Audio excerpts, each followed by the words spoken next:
to address what's going on in Los Angeles right now. Let's be clear. Trump's deployment of the National Guard and Marines in California is not about the protests. It is not about ICE. And it's really not about immigration. It's about using extremely dubious legal authority to expand his never-ending grasp for more power and his effort to move this country toward authoritarianism. This is a president, as you all know, who has usurped the constitutional responsibilities of Congress. He has threatened to impeach judges who rule against his policies. He has and is suing media for coverage that criticizes him. He has extorted money from law firms that have represented his opponents, and he is withholding funds from universities for teaching courses he doesn't like. In terms of what's happening in Los Angeles, let us understand that in our federalist form of government, local, state, federal, it is the governor of a state who deploys the National Guard, not the president of the United States.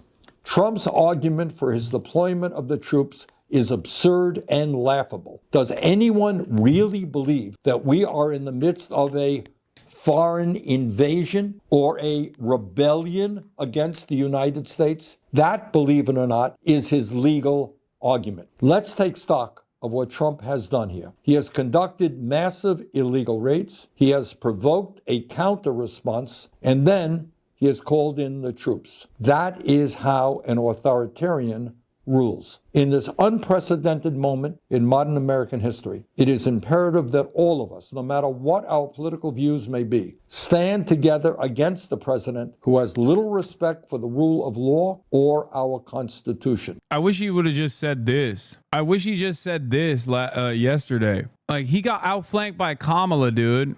If Kamala is outflanking you, you're cooked. This was my response to Bernie's initial tweet where he's like, Dr. King defeated racist government officials and ended segregation through disciplined, nonviolent resistance. Defeating Trumpism, oligarchy, and authoritarianism requires that same level of discipline. Violent protests are counterproductive and play right into Trump's playbook. This is liberalism through and through. Like, the notion, you don't ever have to hand it to the right, man. You don't ever have to capitulate to right-wing framing. When you even invoke violent protests, when you even mention that the protests are even a little bit violent, you are not actually reaching out to the reasonable moderates or something.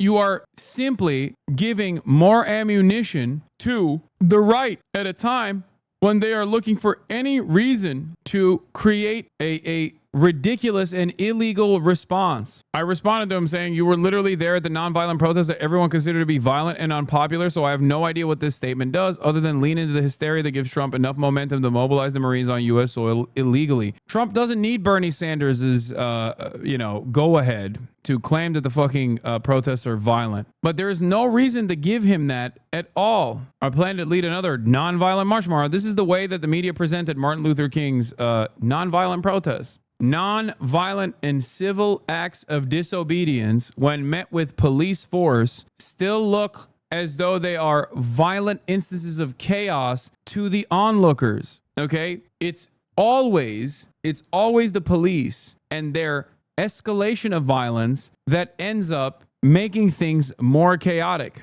And I also followed up by doing this and showing that plenty of people were unfavorable to the entire fucking civil rights struggle, especially white respondents. In 1966, 85% of white people hated the demonstrations by black people. In 1966, what does police brutality have to do with the looting that they're doing? What does the looting have to do with the actual fucking protests? Are there gonna be fucking opportunists? Of course. Of course there are. What does that have to do with the protests? I do find it very funny that people will just be like, oh man, I was just about to fucking join in. I was just about to join in on these protests, but then I saw people looting and, can't do it anymore.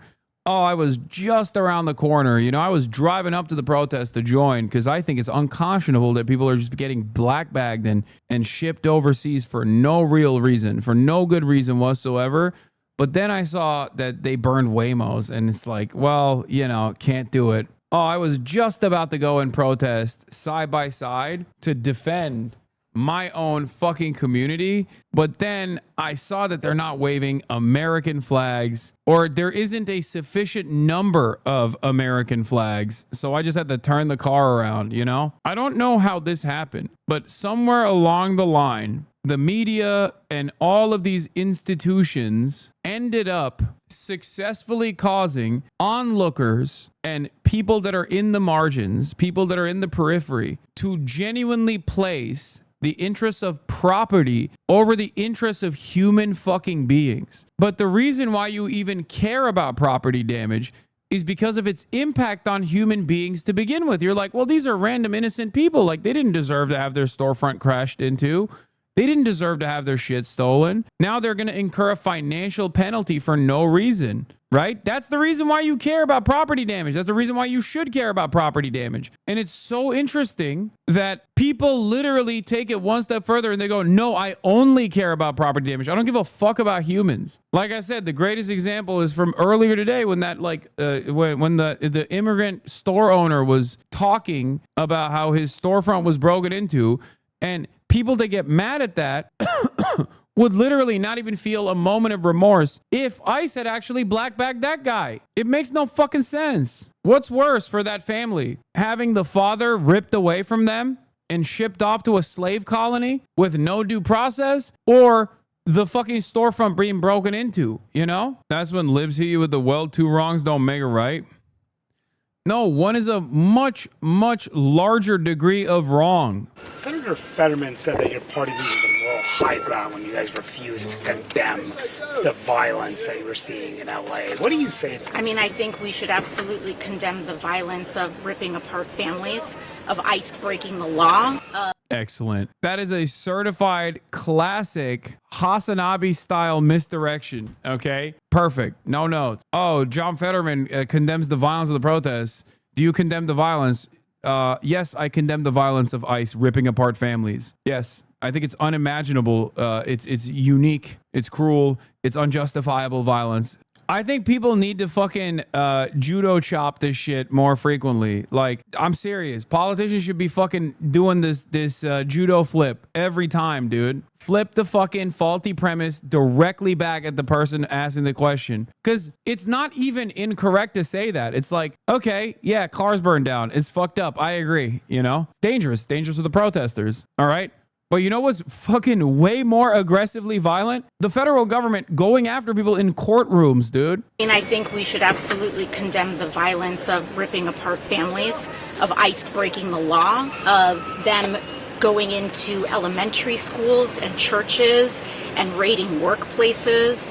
And I absolutely condemn ICE's consistently illegal activity and the fact that they are and the fact that they're also rounding up U.S. citizens and also documented people who are here legally with no regard for the court system and judicial injunctions. And I think that if Senator Fetterman or anybody else is concerned with law and order, we should be looking at one of the most law-breaking agencies and administrations that we've seen in the United States. We also have a convicted felon in the White House as well.